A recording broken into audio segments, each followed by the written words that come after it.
ఈ వీడియోలో best recent OTT movies and under rated movies గురించి తెలుసుకుందాం. అవి ఎక్కడ స్ట్రీమ్ అవుతున్నాయనేది కూడా ఈ వీడియోలో తెలుసుకుందాం. ముందుగా అయితే వీడియోని లైక్ చేయండి. Number 1, made in India.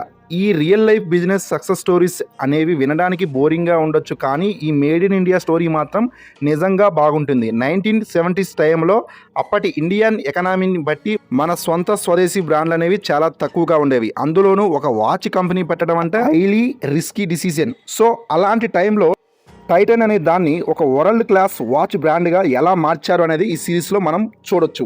ఈ సిరీస్లో సక్సెస్ మాత్రమే కాదు, ఫెయిల్యూర్స్ అండ్ ఇంటర్నల్ పాలిటిక్స్ ఎలా ఉండేది కూడా ఈ సిరీస్లో చాలా బాగా చూపించారు. ఈ సిరీస్ అయితే చాలా బాగుంది. ఈ సిరీస్ అయితే మనకు ప్రైమ్ వీడియోలో స్ట్రీమ్ అవుతుంది. ఎవరైనా చూడని వాళ్ళు ఉంటే వెంటనే చూసేయండి. Next one, the sheep detectives. ఇది ఒక డార్క్ మర్డర్ మిస్టర్ థ్రిల్లర్.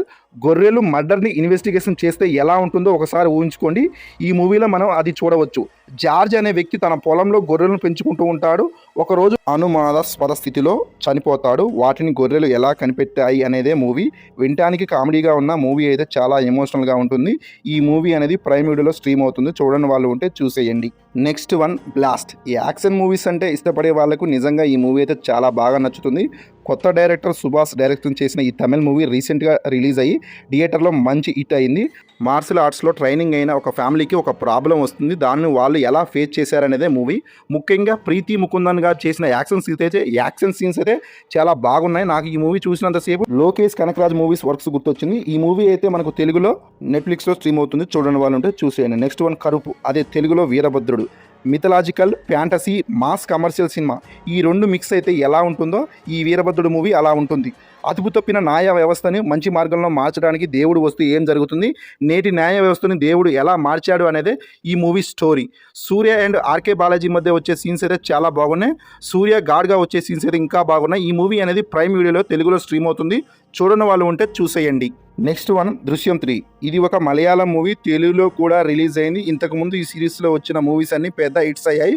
మన తెలుగులో వెంకటేష్ గారు నటించారు, కానీ దృశ్యం 3 మోహన్ లాల్ గారు డైరెక్ట్గా తెలుగులో డబ్ చేశారు. దృశ్యం 1, 2లో ఉండేలాగానే ఈ మూవీలో కూడా ట్విస్టులు బాగానే ఉన్నాయి, కానీ ఈ మూవీ నాకు కొంచెం స్లోగా అనిపించింది. పోలీసు వరుణ్ కేసుని పక్కకే పెట్టేస్తారు. దానిని మీడియా వాళ్ళు ఇన్వెస్టిగేషన్ చేయడం మొదలు పెడతారు. దాని నుంచి జార్జ్ కుటుంబం ఎలా బయటపడింది అనేదే మూవీ స్టోరీ. సెకండ్ హాఫ్లో వచ్చే ట్విస్ట్లు అయితే బాగున్నాయి. ఓవరాల్గా మూవీ అయితే ముందు వచ్చిన మూవీస్ కోసం అయితే ఈ మూవీని అయితే ఒకసారి చూసేయచ్చు. ఈ మూవీ అనేది తెలుగులో మనకు ప్రైమ్ వీడియోలో స్ట్రీమ్ అవుతుంది. ఇంకా ఎవరైనా చూడకపోతే వెంటనే చూసేయండి. అదేవిధంగా ఈ మూవీస్లో మీకు బాగా నచ్చిన మూవీ ఏంటో అనేది కామెంట్ చేయండి. ఈ వీడియో నచ్చినట్లయితే ఒక లైక్ చేయండి. అదేవిధంగా మన ఛానల్కి ఎవరైనా కొత్త వాళ్ళు వచ్చి ఉంటే వెంటనే మన ఈ ఛానల్ని సబ్స్క్రైబ్ చేసుకొని బెల్ ఐకాన్ అనేది ఆన్లో పెట్టుకోండి. Thanks for watching. జై హింద్. లైక్ చేసి కింద వచ్చే ఐ బటన్ క్లిక్ చేయండి.